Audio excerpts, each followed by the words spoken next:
Ladies and gentlemen, welcome to the first episode of Arab Identity. I am your host, Wissam Charafeddine. Identity is the qualities, beliefs, personality, looks, and/or expressions that make a person or a group. Professor Peter says a person's identity is defined as the totality of one's self-construal, in which how one construes oneself in the present expresses the continuity between how one construes oneself as one was in the past and how one construes oneself as one aspires to be in the future. This allows for definitions of aspects of identity, such as one's ethnic identity is defined as that part of the totality of one's self-construal made up of those dimensions that express the continuity between one's construal of past ancestry and one's future aspirations in relation to ethnicity. There are layers of identity, and one of those layers is the biological identity. Our identity is that we are a human species, the only living being left of the genus Homo, which is a branch of the hominin tribe that belongs to the family of the great apes, and it's the only sane with a highly developed brain capable of abstract thinking, using language, speech, internal self-reflection, and giving solutions to the problems it faces. We left Africa about 100,000 to 130,000 years ago in the first campaign, and 60,000 to 70,000 years ago in the second campaign. And we now number nearly 8 billion people, and we live in most parts of the globe. That's one level of identity that we all belong to as humans, and we identify with, and we relate to each other as. Joseph Jordania suggested that in human evolutionary history, collective identity has a crucial importance for the physical survival of hominids and early humans. As individual hominids were too weak and slow to survive predators on their own, in the moments most critical to survival, like predator attacks or combat situations or mortal danger, humans enter the altered state of consciousness where they do not feel fear and pain. They do not question the behavior of other members of their group and are ready to sacrifice their lives for evolution's more important superordinate goals, which is survival of the children or the group. So throughout our history, collective identity has developed. We evolved into collective identities. Humans sometimes do not have memory of these critical moments. Absence of stressful memories is known as psychogenic amnesia.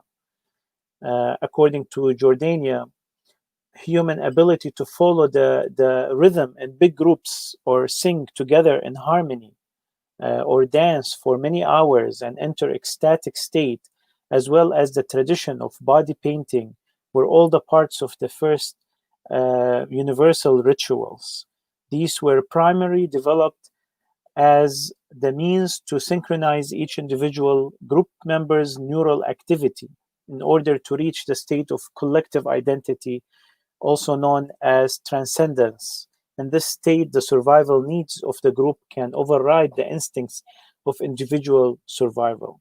That's some evolutionary biological history of group identity. Self-identity, though, is a collection of beliefs about oneself, while collective identity is the shared sense of belonging to a group. In this program, we are going to be talking about Arab identity.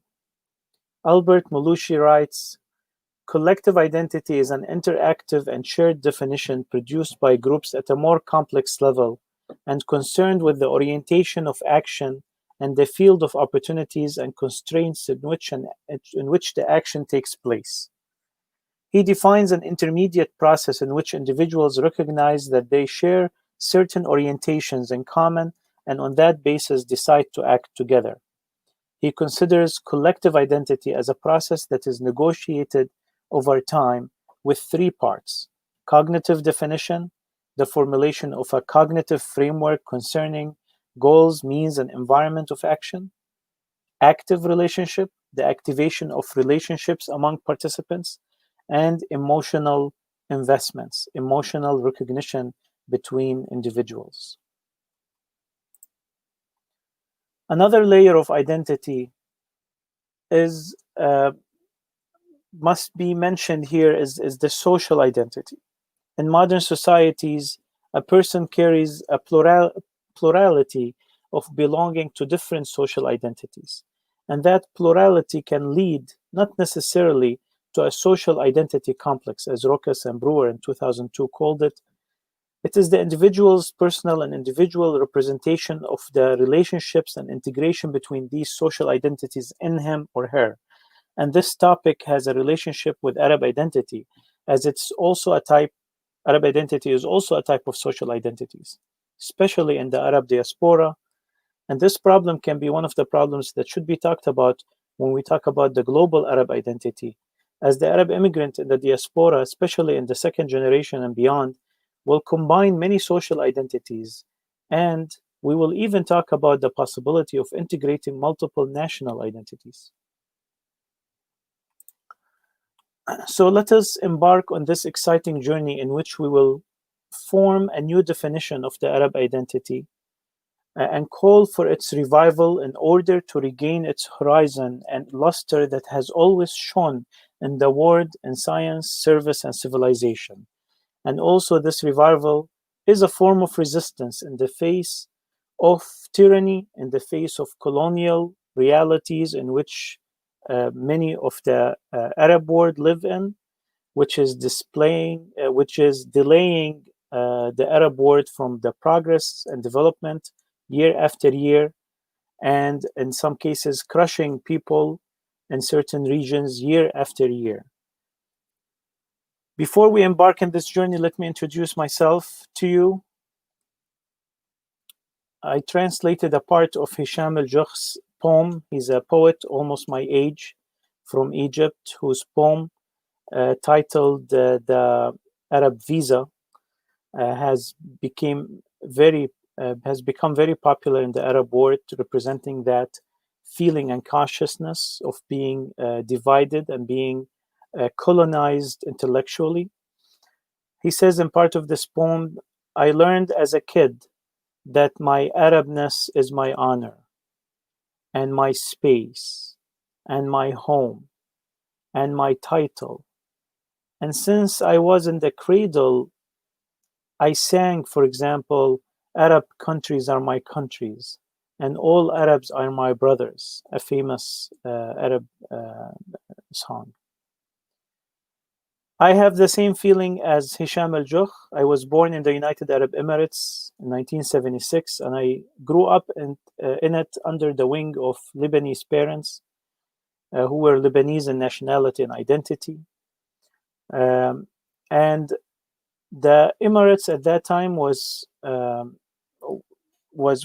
filled with Arab expatriates from all parts of the Arab world, as the percentage of the original Emiratis from the region constituted only about 17% of the population. And then there were about 50 to 60% of the workforce from Southeast Asia, and the rest of the population were mainly from all various Arab countries. And there were a very small percentage of foreigners. In one of my classes, for example, which would number about 30 students, you will find about 2 or 3 Emiratis, a few Egyptians, a few Sudanese, Moroccans, Tunisians, Jordanians, few Palestinians, maybe 1 or 2 Lebanese. They were less than the other nationalities, few Syrians, few from Somalia. We had few Mauritanians once a while, from Libya, Algeria, and Djibouti, less often. I had a friend from Eritrea who also spoke Arabic, and he taught me Swahili while I taught him Arabic, and a little also a population from Iraq.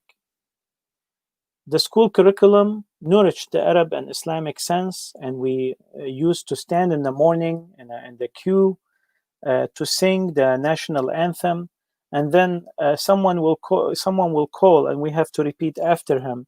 He will say, "Our homeland," and we have to repeat after he says that, and we would say, "From the ocean to the Gulf," and then he would shout, "Our hope," and then we would say, "An Arab nation," and then he would say, "We will die to live, to live, and we will shout the United Arab Emirates. Long live, long live, long live." That was something that we as children shouted out in the morning assembly at schools every day. The professors were from different Arab countries. We never felt differences really between us, as language, sense, taste, traditions, customs, history, the important issues, the common concerns were all one among us. At times, religion was the same, and at times religion differed. Like the case with my English teacher, who was a Sudanese Christian from Darfur, and one of our peers in our class who was a Lebanese Christian. His name is Sami. But that did not really make any difference, did not constitute any psychological obstacle to our common feeling and our brotherhood and the sense of belonging to one identity. The Arab texts, the national education, all had that theme in it and confirmed the natural emotional unity that does not require any evidence or proof for us at that time. So me, that is something that I grew up with, and many of my peers have grown up in the Arab world with that feeling of common identity. We will talk more about that in a few episodes to come. So as we grew up, and the news of the Arab struggle, especially with the Palestinian issue, we saw how it is a national issue for us. We saw how it is an issue of identity for us.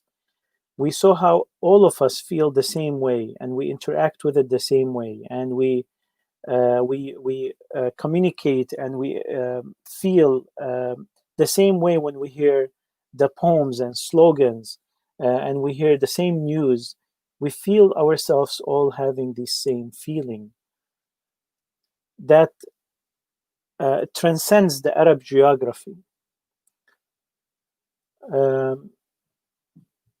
My friends from all various Arab nationalities, we did not have any obstacle in communication. We did not have any obstacles in coexisting together and having the feeling of oneness. I do not think that our relationship would have been stronger if we belonged to the same Arab country or to the same city or village. Hisham al-Jukh continues his poem saying, "When I got older, I did not get a visa. I did not set sail. And an unstamped passport stopped me at the checkpoint. I did not cross. When I grew up, I did not sail, nor did I cross. I grew up, but the child never grew and was left behind." Hisham al-Jukh expressing that when we grow up, we all of a sudden find that all these feelings that we found ourselves naturally feeling when we were young, and that unity that was deep inside our conscious, that all of a sudden there are all these obstacles and all these lines and delusional differences drawn in front of our face. I would like to say something before we go to introduce our honored guest. The short-sighted political cantons cannot cancel all this feelings and consciousness of the vast majority of the Arab world with a deal here or a deal there. Sorry, Mr. Sykas, and sorry, Mr. Pico, but in one passing session, a ruler and a pen, I am sorry to tell you that you cannot tear our consciousness. The blood flowing in our arteries, the air that we breathe in our lungs, no matter how long, the rule of your police and soldiers, the constitutions and mercenaries you left there, and the borders you have drawn from the figment of your imagination cannot stand in front of our overwhelming feelings that flow through us like the roaring sea waves and the lava of an erupting volcano. And whoever said that what colonial plans implemented by bullets and steel were inscribed in stone, and whoever said that the pen has lifted the change of our present history, and that the board has dried up from changing our future destiny. Here are the nations being reborn every day. Even your countries, Mr. Sykas and Pico, have colonized us and have gone through the throes of Renaissance and the renewal themselves from what has changed them over and over again to new nations with new values. We stand to say that what you have done is not permanent, no matter how long it has taken, and it might seem permanent, but I assure you that it will not be permanent. I'd like to call for all our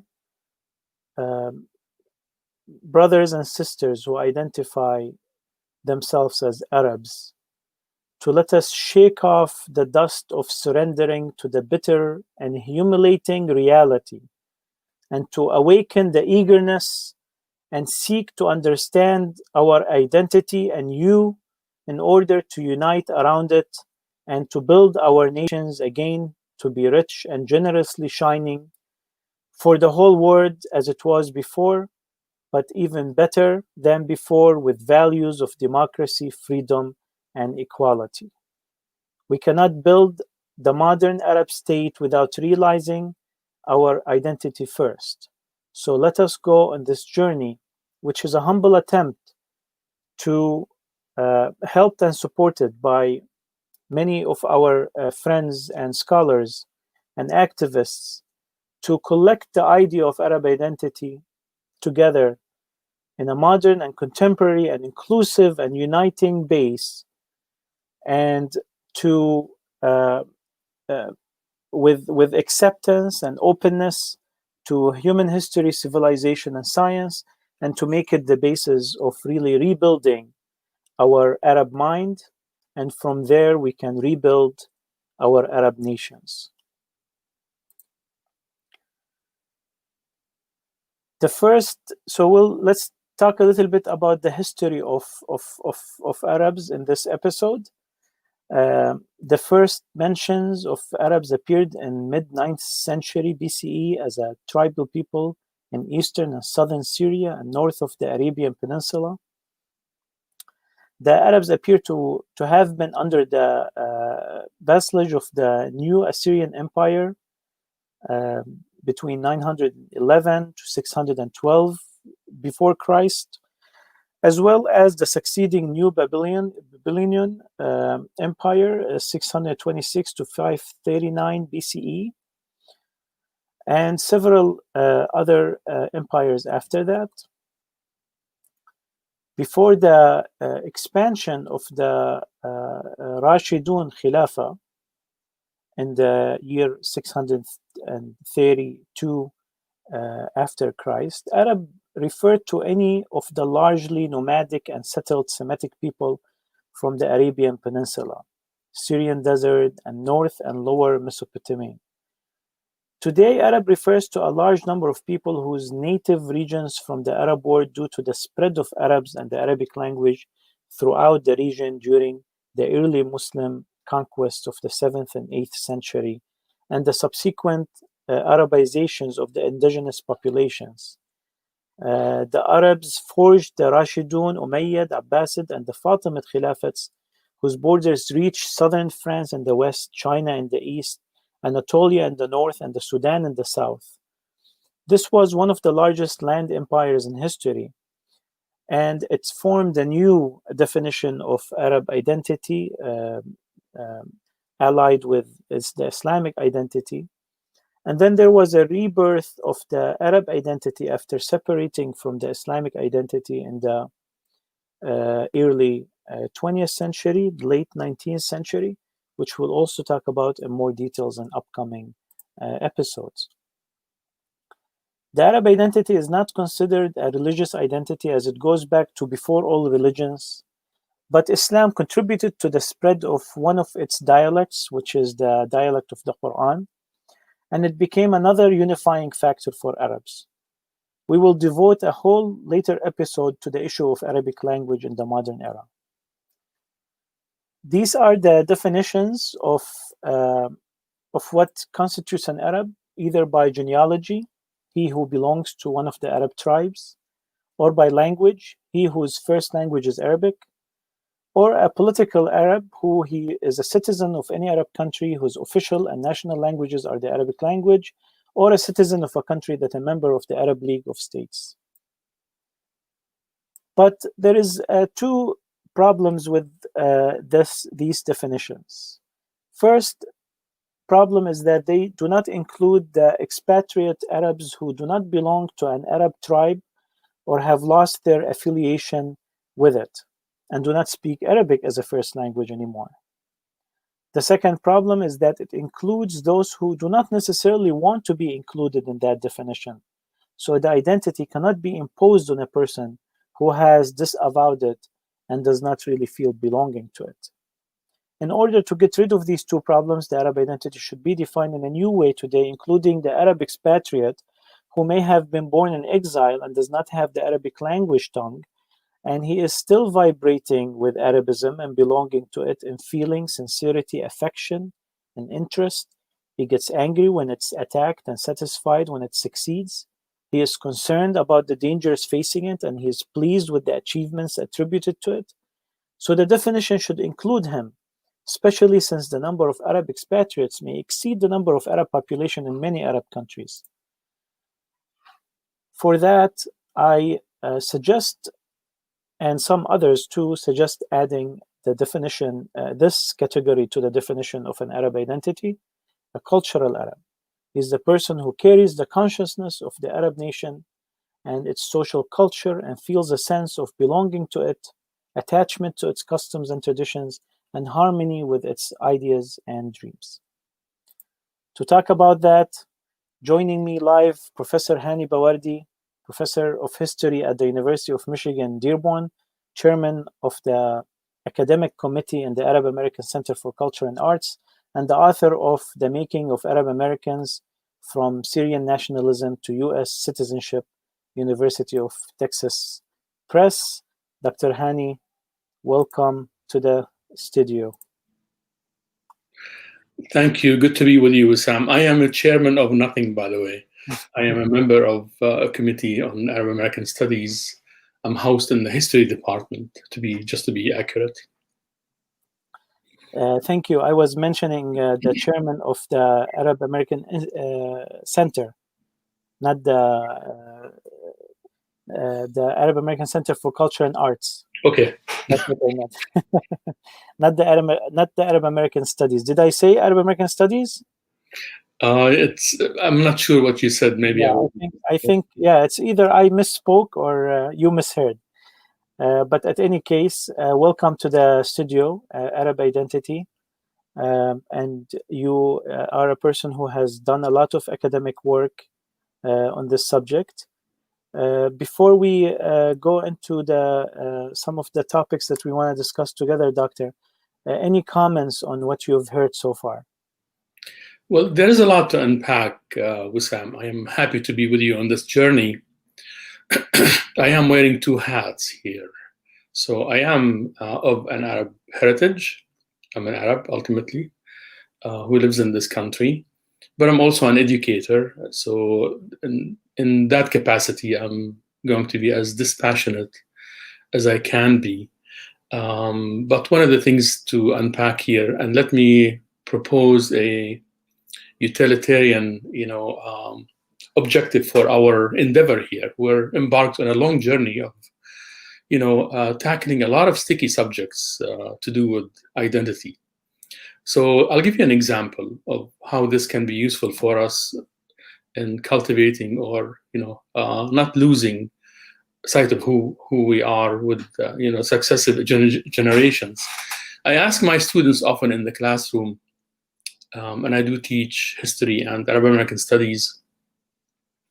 In Arab American studies courses, I have a collection of students who come from various backgrounds: Yemenis, Palestinians, an Egyptian or two who can be Coptic or Muslims, not that it matters, Lebanese, of course, Yemenis and Iraqis. And in such a classroom, I did ask them, can you think of a role model from Arab American life? And they struggled to answer. Not a single name came to mind, to their minds, which kind of begs the question to do with those theoretical frameworks of identity per se. You proposed a few, of course, and just to expound on that and sort of drive the point of how important this question is, that the fact that they could not come up with a single name. One of them came up with an Iranian clergy. Some said their parents are their role models. You didn't hear the names of Rashid Khalidi, Edward Said, or Michael Sleiman, or anyone. I mean, Janice Terry, Barbara Aswad, my mentors. They did not come up. Those are the leaders or founders of Arab American studies as we know it. So, and adolescence is a time where this conflict is most intense. So some theoreticians, tell you that you become who you are based on 8 stages. And it's always a negotiation of this conflict within oneself, the identity versus role confusion. So you have to work through relationships, career path, political affiliations, maybe. How do you feel about Black Lives Matter right now may define some of our young people. But also, you have to ask yourself in that framework, what might go into their self-definition of Arabs? As it is, the news is really bad. I mean, I did ask them that point blank, from Arab American life. Most grew up in this country. Some were born elsewhere, but they were very young when they arrived here. And it isn't clear that they have an anchor that kind of attaches them to an Arab content in their American experience. Ultimately, we're going in that direction. We were going to unpack that and kind of tackle that and make sure that we present them something tangible they can latch onto. And it begins, as you suggested, with the roots of Arab identity itself. In that respect, I mean, I can start wherever you'd like, Wissam. I would like to talk about the ancient Arabs. Because I teach actually 2 courses.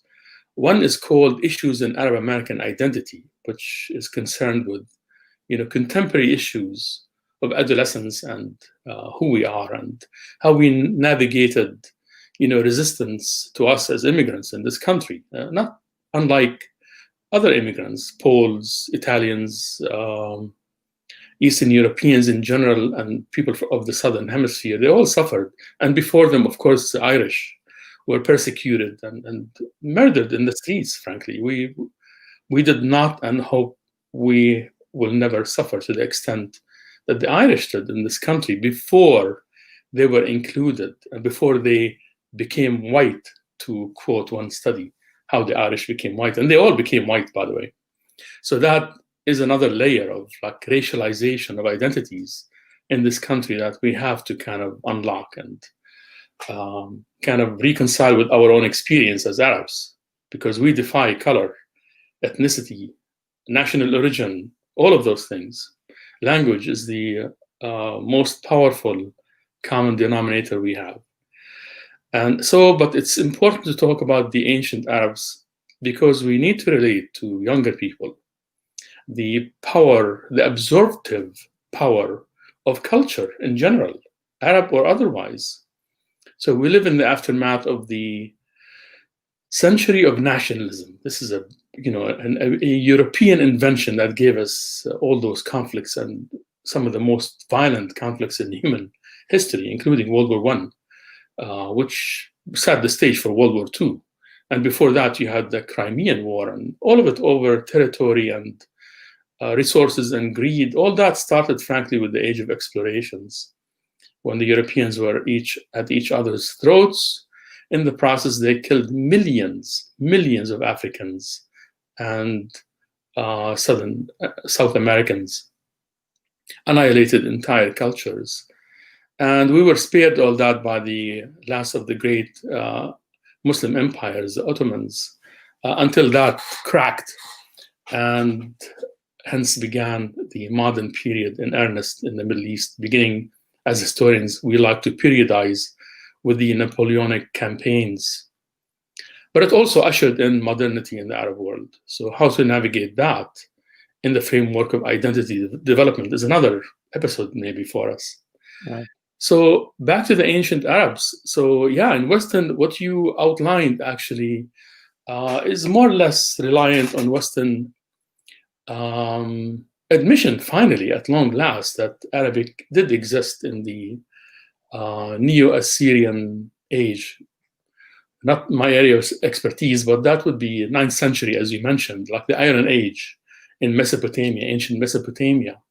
Arabic was spoken, and there is mention of the Ghassanites and Taglabites.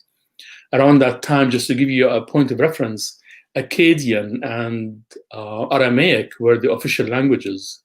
But you also heard remnants of Sumerian language. You had remnants of the Hittites who were still in the area, Hurrians, Phoenicians, Egyptians. It was a hodgepodge of cultures.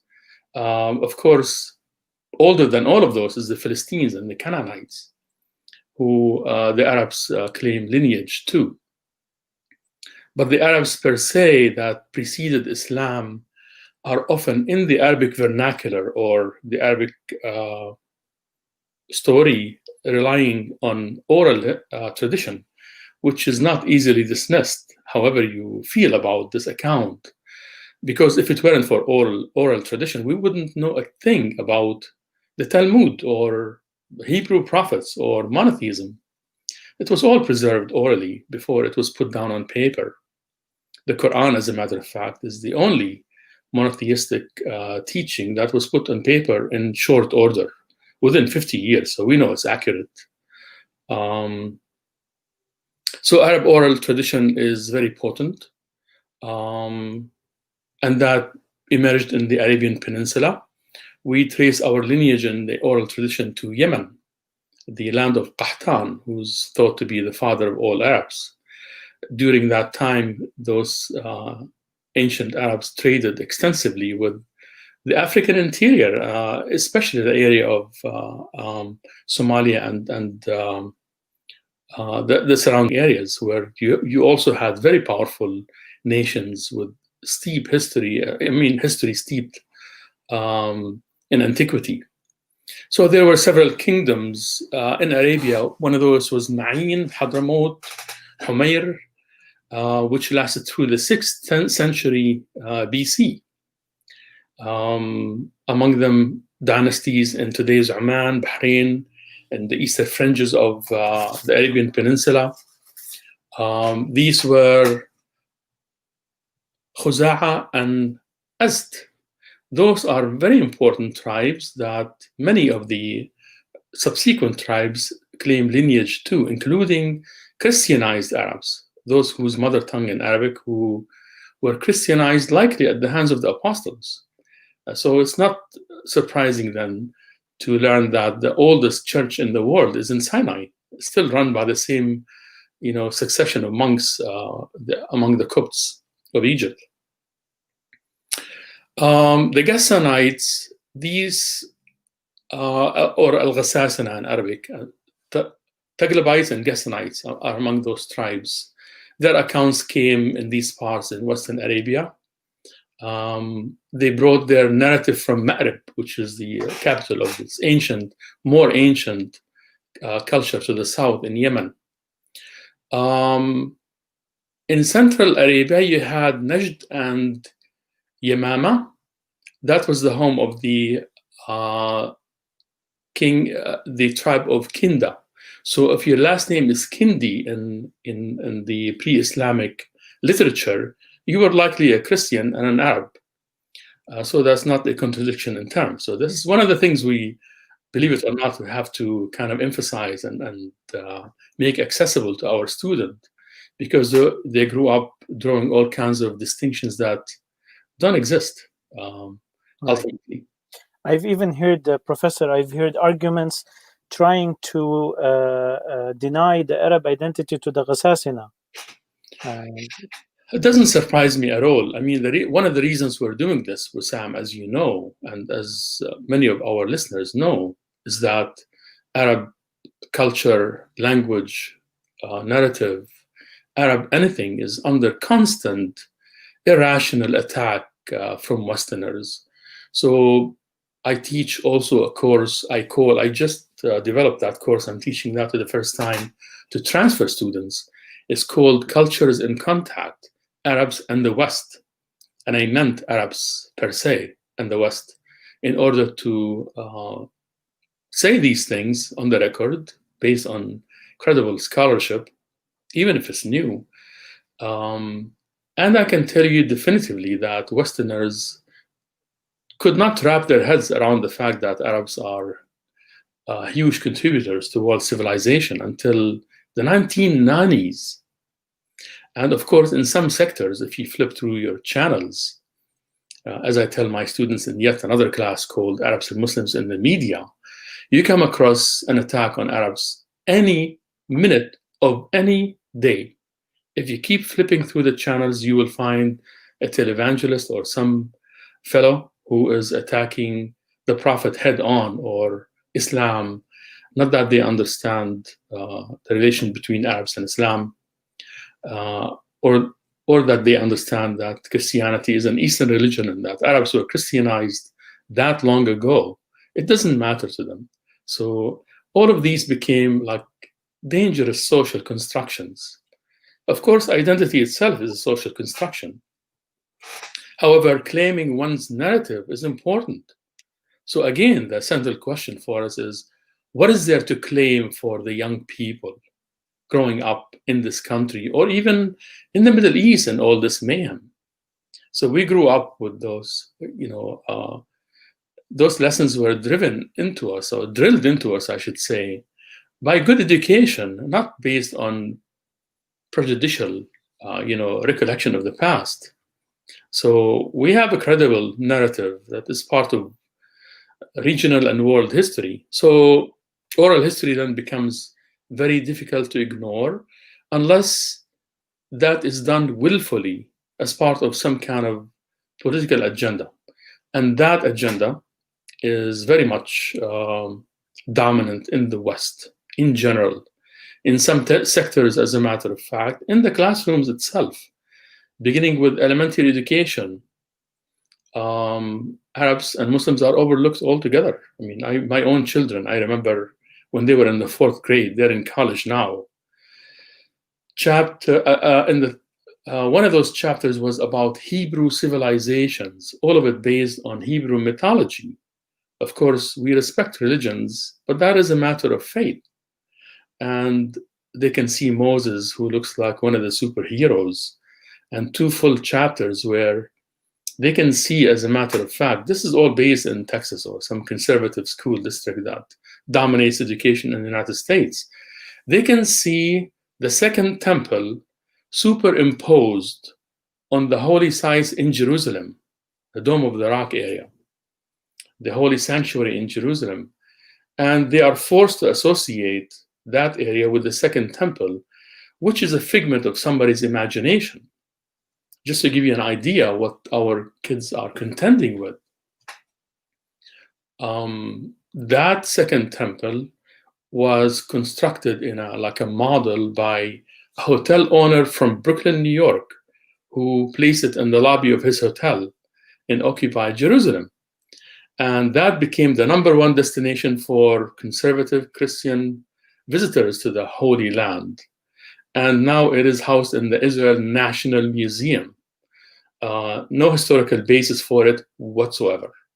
There was a temple of Solomon. We more or less know where it was and how big it was. I mean, the size of my house, maybe. And I live in a small house now, happily in Dearborn nowadays, where I just moved. That gives you an idea about how we remember the past, or the wall when Joshua blew the horn and the walls tumbled down. We think we know where that was. About a dozen families living in a wall that would have been about 6 feet high. And people who were short at the time, they had really lousy diet. That continued in Europe all the way to the Dark Ages, Middle Ages. So you have a lot of vibrant dynasties that were completely written out of history in Western discourses, down to the history books. So when you get to the period when Alexander the Great, who was really emphasized and spread and had this huge library in Alexandria, you have to remember that the Arabic language, some kind of standard Arabic, classical Arabic, was sophisticated enough to accommodate the Greek classics. Because the only reason we know anything about Aristotle or the Iliads, or Homer, or the elements, Euclid's Elements, is because the Arabs translated that, or they facilitated the translation thereof from the original Greek to Arabic, were kept in huge libraries that housed 400 to 600,000 volumes on paper, by the way, in Baghdad, in Cordoba, in Granada, in Cairo, and elsewhere. Timbuktu was a huge center of learning at the time. That's written out, and Arabs are presented, something I challenge in my course, Cultures and Contact, Arabs and the West. They're presented as guardians of those sciences who sat on them basically in stagnation until the Renaissance, the European Renaissance, took them, and that's when the Greek classics and sciences flourished. So they ignore all the scientific innovations, corrections, and advancements introduced by the Arabs and subsequently in short order by non-Arab Muslims. And so one of those things that we need to unpack or at least explicate is how the Arabism and Islam intertwined. So, and I'm doing this with my students in mind. So all one has to remember is that Arabism, the Arabic language, Arabic narrative, the spoken Arabic word, Christian Arabism predates Islam for a long time. However, Islam outstretched Arabism by leaps and bounds. So within, short order, within 100 years, you can hear the call of prayer to, from the borders of China all the way to Western Africa. However, Islam became truly a world religion that's sophisticated and can accommodate non-Arabs on their own terms with the rise of the Abbasid period and later with Shi'i tradition. That's another juncture, an important juncture. So we don't want to be Arabocentric. So Arabic was the lingua franca of the sciences and literature for the Arabs, but for sciences for sure. Avicenna, Averroes, Ibn Rushd, Ibn Sina, before them Al-Ghazali, of course, all wrote in Arabic, and Ibn Khaldun, you name it. Ibn Hayyan, algebra, the numerals, 1, 2, 3, 4, 5, these are Arabic numerals. Increasingly, they're called Indo-Arabic numerals. Yeah. We will have an episode just about what Dr. Ali Ajami calls Sunna al-Hadara, the builders of civilization, which he has a prepared work on this subject. And also the next two episodes, Dr. Is going to focus on Islam and Arabism. So Arabs before Islam is the next episode. And then the third episode will be the relationship between Arabs and Islam. So we will also be dissecting the subject further. Sure. Here we are setting the stage for all that is to come, of course. Thank you very much. And we have a lot of questions. So do you allow me to jump to some questions before we get back to the narrative? So first of all, Doctor, what is the definition, how we defined Arab identity? I want to take your opinion about it. So there is the Arab by speaking Arabic. There is the Arab by being a member of an Arab tribe. You know, the lineage, they're conscious of their lineage to an Arab tribe. There is the political one. You basically belong in an Arabic country. You're a citizen of an Arabic country, which is more like of a political definition. And then there is the cultural Arab. So how is there anything missing from that definition? How would you define? Well, maybe there is too much in that definition. One of the things I will be proposing, and actually I'm giving a paper on this, if I can just get to it, as part of the Middle East Studies Association, is the disappearance of the Arab content in Arab American studies. One of the reasons we're contending with is that this identity became so malleable that it kind of drifted away from Arab content. So without sounding Arabocentric, if you appreciate the sophistication of the Arabic language and its proficiency at critical junctures in human history in that region, in Arabia and the surrounding area, it becomes easier to understand why Arabic language became central to one's identity, because you interacted using Arabic, you learned the sciences using Arabic, you learned, God knows, immortal poetry. You know how we feel about poetry, right? Like, for example, a line of poetry makes it easier for me to remind my students that there were Arab Christians before Islam, al-Qais. The problem is not many of them know al-Qais. So we have to, those are the things we need to emphasize, at least mention, who uttered, the most fluent line of Arabic poetry describing the horse. I'm sure you know what that is. I don't want to just blurt it out. It has to be performed. Maybe we'll have our ambassador, Dr. Ajami, do that. So because of that, Arabic language became central and core to Arab identity. And yes, there are people who were not Arabs, Greco something or another in Bilad al-Sham or Syria, Palestine, Jordan territory, who became Arabized, yes, but they adopted that identity, they lived it, and they became Arabs. It doesn't take a lot more than living the experience through the language to be an Arab. So you can belong to a different culture and still be an Arab if Arabic is your mother tongue. So that is my most reliable definition. In one of those conferences, I just a quick example, there was like an Asian-looking young man who spoke Arabic fluently, and I said, "So, what do you consider yourself?" And he answered me in a Fallahi Palestinian accent that he belonged to a Syrian in the West Bank. And so, what are you? I'm an Arab. And of course, I cannot but believe him. His father married a Korean lady, and he grew up in the region, feeling, speaking, and remembering himself as an Arab.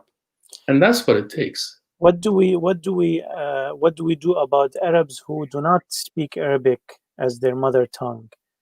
Many of expatriates here in the West, for example.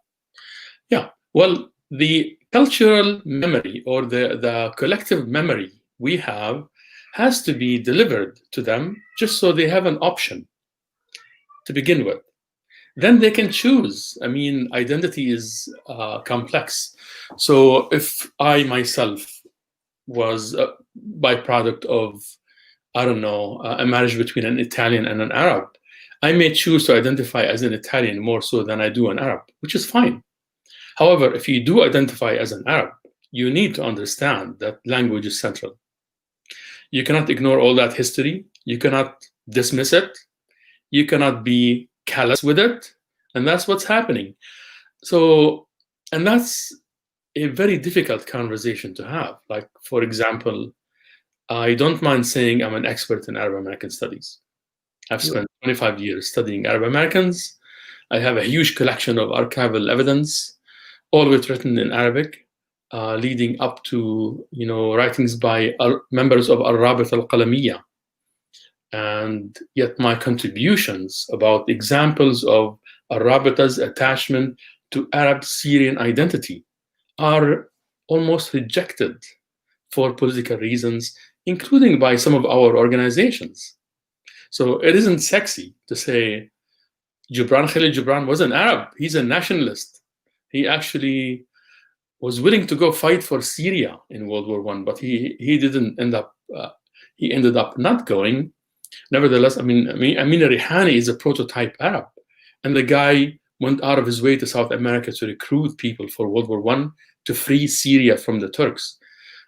Yet we don't want to talk about their Syrian national content. So then what happens to our students when we deliver history and literature, when we ignore this much content about being an Arab? Mm-hmm. So, Doctor, there's another question that also, as a follow-up to what you said, that's a question that is commonly asked today. For example, Kurd, who is an Iraqi, he lives in Iraq, he speaks Arabic, he speaks Kurdish. Is there any contradiction between being Arab and being Kurd?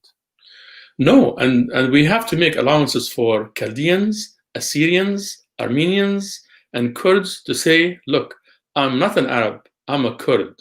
I speak Arabic, but I am a Kurd first. That is a more, relatively recent development, and underpinnings are political. Like in my interviews with older people, Chaldeans, "Ahna Arab" is the expression I heard very often from old timers. When I ask their children the same question, they say, we're Chaldeans, which we have to make allowance for that. That is not a problem at all. They lived in an Arab space. They absorbed the culture. It is their choice whether they identify with that first and foremost or not. Yeah, but you cannot claim to be an Arab American and be dismissive, utterly dismissive of the Arab content. So Arabism becomes a token, sort of perfunctory, hyphenation for an identity that is more sexy than tangible.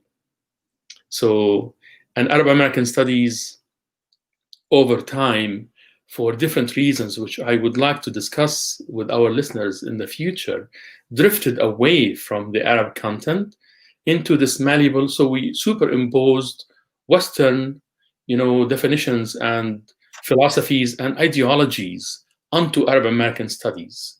So, and Arabism has enough room in it to kind of accommodate feminism, nationalism, humanism, atheism, agnosticism, all of those we've had. Al-Mutanabbi, who we celebrate as one of the, seminal figures in Arab literary history, was an agnostic. Doesn't make him a non-believer, as Westerners insist, and others, but that is the complexity and duality in Islam, which is the absorptive capacity of Arabism and Islam is ignored and misunderstood for the most part. Right. I have a mudakhala from Dr. Ali Ajami says, I believe that identity is the feeling of belonging. So to who and to what should a Lebanese or Egyptian, etc., feel he belongs? Is there any contradiction here between both belongings? Which comes first, Lebanese or Arab? Yeah, I suspect that Dr. Ajami knows the answer to that better than any of us, but it's a well-placed question for us, and we might dedicate some time to kind of go over the things you mentioned regarding Sykes-Picot and those superficial borders that were superimposed with the edge of a ruler by Westerners in the aftermath of World War I. And here is the danger of drawing distinctions between being Lebanese or Egyptian and being an Arab. I remember that an award was given to a Secretary of Defense at the time, Colin Powell, I think, in the name of Gibran Khalil Gibran, in which he was described as an Arab poet. And this parochial group rose up in arms and they said, no, the man is not an Arab, he's Phoenician. So hence, one has to be very honest. If you're Lebanese and you attach yourself to France, you want to call yourself French, all power to you. That's a different identity.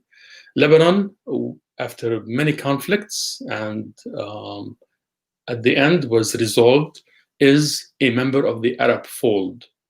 And there is a consensus on that in Lebanon. We resolved that with the Taif Accord after a bloody conflict in which some people said, nope, we are Phoenicians and all of that. All of that ran its course. It burned itself out. The same divisions popped up in early Arab American history, most notably in 1906, for political reasons instigated by the French, even here in the United States, to draw the seeds of division between Arab Americans, as they did in the Middle East. So some Copts would tell you we're ancient Copts, we're not Arabs. And if you say you're Phoenician, say something in Phoenician. I challenge people, and that's where it stops, basically. Those are part of an Arab narrative. However, if people choose to be non-Arab within this fold, that's fine. How much credence one gives that is another issue altogether. Right. Thank you, Doctor. So at the end of the day, it's a self-identity. We are we feel that we are under attack with the constant alienation of the Arab identity, the internal division of it, the disrepresentation of it, also the absence of really true education about it. That a generation after generation, sometimes there is a loss of bonding with it or understanding of it, which at the end of the day, all of us are humans. That's not the concern. The concern is that it attaches itself to political agendas and it translates itself into political dominance and political plans. So I want to end with that, since we're out of time, Doctor, and then I want to also leave some space for you if you want to say anything at the end. But I want to end with that question: what's the importance of understanding our Arab identity? Someone might tell you, I want to be a humanist, where I don't want to belong to a certain identity. We are not here focusing on the Arab identity for the sake of division, but actually for the sake of self-consciousness, for the sake of resistance. Dr. Bawardi, what's the importance of realizing, understanding Arab identity? Well, I mean, humanism and Arabism are not contradiction in terms. You can be a humanist and be an Arab. So I don't see an issue there. You may distance yourself from, severe or supra or kind of rigid Arab nationalism. Yeah, there is room for critique there. We inherited that from the West. And it kind of defies Arab cultural space. So yeah, there is a lot of room for parochialism, and Arabism does not condone or house any of those unless some parties, for their own reasons, kind of conjure some kind of parochial identity within an Arab space that is restrictive or intolerant or exclusive. So exclusivity and Islam just don't go hand in hand unless you're an extremist. The same thing goes for Arabs. So, and we have Arabic spoken from, from Qatar all the way to Mauritania, down to the Sudan and Djibouti and Somalia. So they themselves are running into that obstacle. So what do you make of that, right? And when the Arab Spring first started, if it was given a chance, those borders would have been erased, and then you'd have Arabic spoken that within it, and this is really important, you have what we call an Arabic ta'addudiyya, or pluralism. Pluralism and Islam are not contradictory. Islam accommodated non-Muslims among the monotheists. Jews and Christians played a critical role. Just to go back to our history for a second, those Gassanites we talked about, the early Christian Arabs, identified as Arabs so much that they facilitated the contacts because of their strong economic ties to Yemen and also to Byzantium in the north. They facilitated the diffusion of Islam into Bilad al-Sham, or Greater Syria, natural Syria. That is documented and known. Arabs' entry into Constantinople, Islam's entry into Constantinople was, for the most part, bloodless. The same thing for the Arabs' entry into Jerusalem in the 7th century. They did not slaughter everyone in the city, as did the First Crusade, by the way. So that gives you an idea about the absorptive power of Islam and Arabism, not to set them apart as something special, but if you pay attention to historical facts, that's more or less is the case, to be honest with you. I mean, they ended this brutal practice in antiquity of killing everyone. If you take over an area, you just kill everyone off, or you kill all the men and absorb all the women and the children. Islam gave people a choice. Monotheists carried on as is, paid a poll tax, but they were spared military service. If you don't believe in God at all, yeah, you were fair game. But that is far more merciful than what was done by the Sassanids or the Byzantines or all of those antiquity civilizations when they moved into an area, which happened later on in the Crusades and also with the Mongol invasions, who killed everything in their path, just about. Thank you, Doctor. I want to ask a final question to wrap up this episode with. Consider me a second or third generation Arab American, Arab from any part of the Western world, and I do understand that I do know that I belong to I have Arab identity in me, but I've also developed the identity of the nation I'm living in. Now you want to remind me about my Arab identity. Okay. I'll ask you, what is the importance of me understanding my Arab identity? Yeah, we're revisiting some of the conversations we had. If you're talking about Arab Americans or cultural or heritage Arabs in the United States, for example, you need an anchor. If you don't need an anchor, that's fine. But you need to recognize, if you want to use the word Arab in your hyphenated identity, you have to carry with you some of that baggage narrative. Embrace it, understand it, or discard it altogether, in which case you should drop the word Arab from your identity altogether. Call yourself an American, Italian American, or just an American, and be done with it. If you want to use the word Arab, I'm sorry, you have to understand that it should not be subsumed or dismissed or overlooked or melt into an Islamic American identity, even, to be honest with you. Arabism existed. Arabism and Arabs and Arab contributions to the world changed the course of world history in the same way that other cultures did, as a matter of fact. The Greeks, Europe did wondrous things with the sciences they inherited from the Arabs. But understand your culture, understand that we made those things possible. And when we say we, it is reference to a collective identity that can be malleable, but only up to a point. I mean, Westerners, here's the danger. you get yourself in trouble, because in the West, Arab identity itself is under constant attack. Arab sense of peoplehood itself is under question. And they argue, and we'll talk about this in more details in the future, that until they came after World War I and introduced institutions, organizations, we were not a people. We had nothing that pulled us together.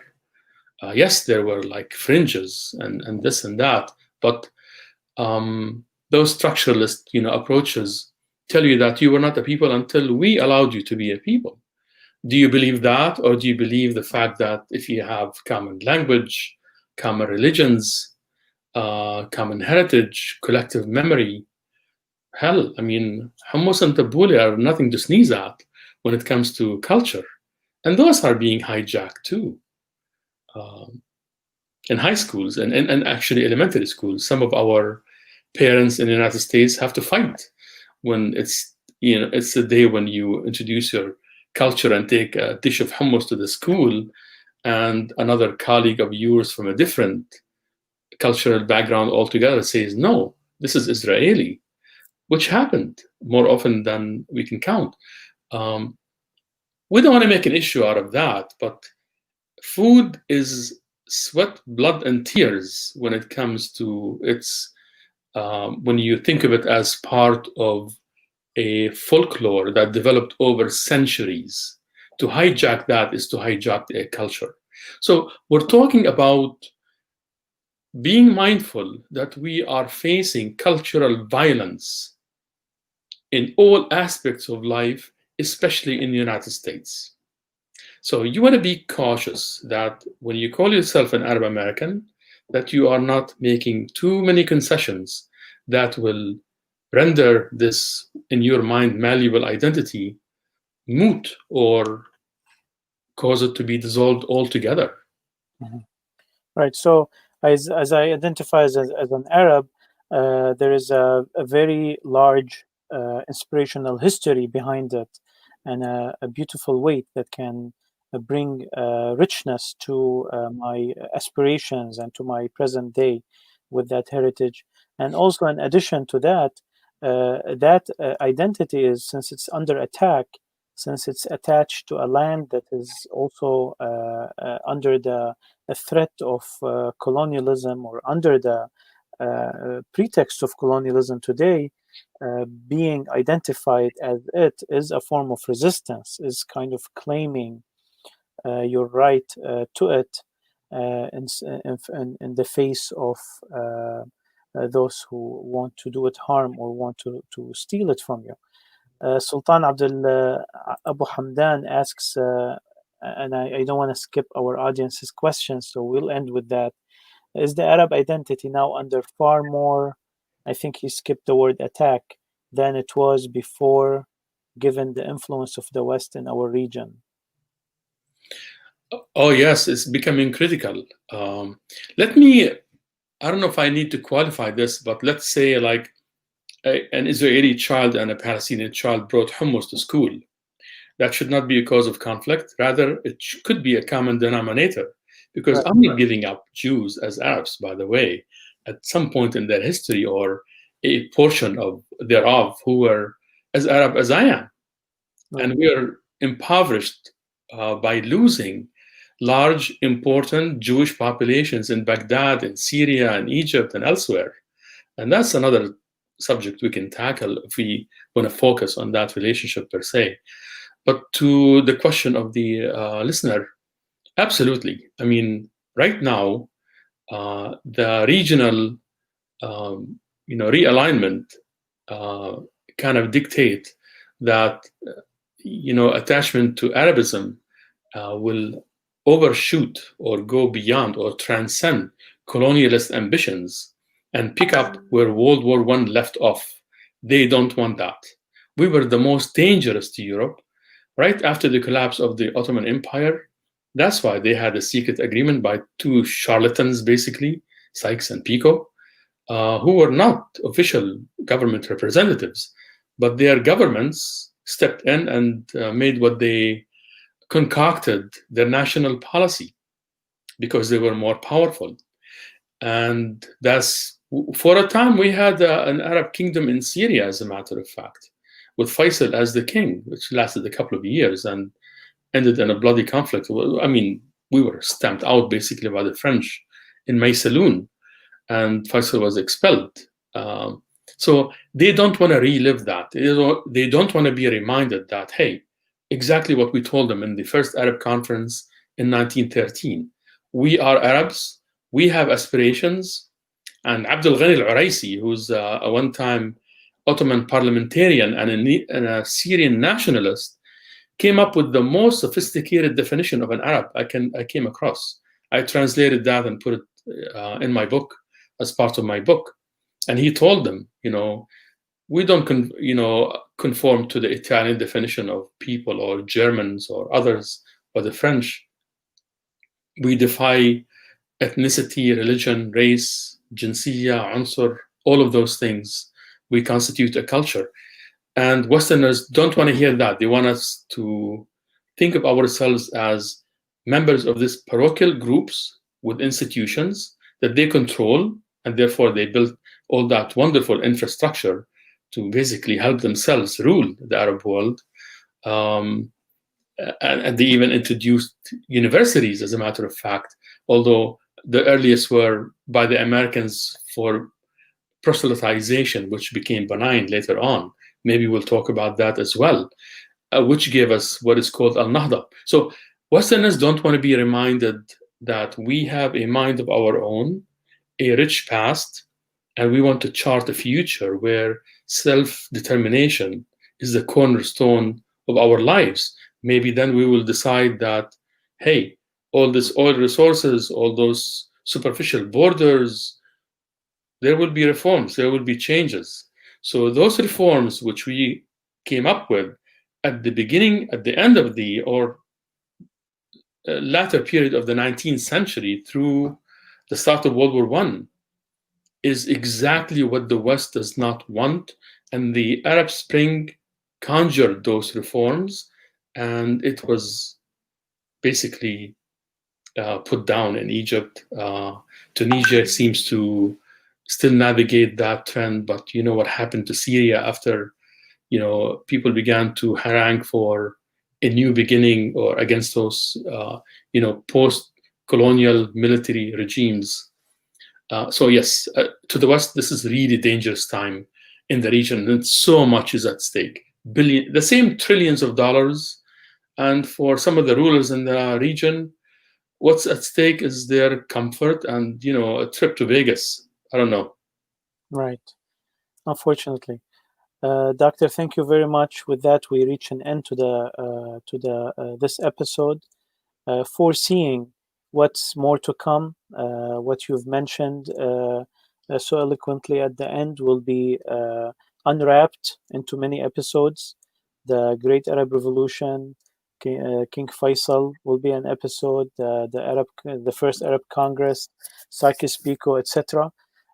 And we will re-examine and dissect these incidences in history in the light of understanding our Arab identity and in the light of how does it affect our lives today. We are not here for just talking about history. We are here because we are in a very important time of our presence where the deletion of our history is part of the normalization plan of the final steps of the Sykes-Picot, basically, and the colonial plan. Thank you very much again for being our first guest. Thank you, our audience. We will continue with you once a month with Arab Identity. Follow us on the social media links that you find, and stay with us for the next episode. We welcome your questions, suggestions, and participation. Thank you, Doctor, and good night. Pleasure.